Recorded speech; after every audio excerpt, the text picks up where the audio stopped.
যেই যুবক তার যৌবন কালে যা দেখে তাতেই সে অস্থির হয়ে যায়, ব্যাকুল হয়ে যায়, নিয়ন্ত্রণহীন হয়ে যায়,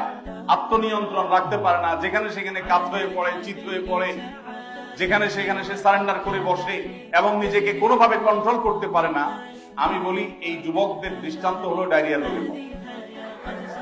কেউ ডায়রিয়া আক্রান্ত হলে সেটা যদি চরম পর্যায়ে পৌঁছে যায়, তখন তারা নিয়ন্ত্রণ ক্ষমতা থাকে না, আত্মনিয়ন্ত্রণ থাকে না, চাইলেও সে মন মতো, জায়গা মতো, সময় মতো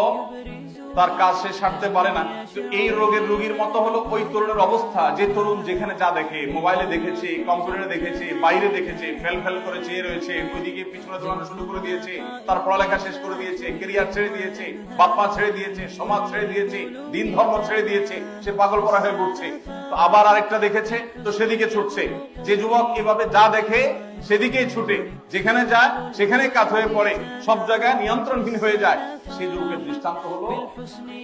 ডায়রিয়া রোগীর মতো নিয়ন্ত্রণহীন।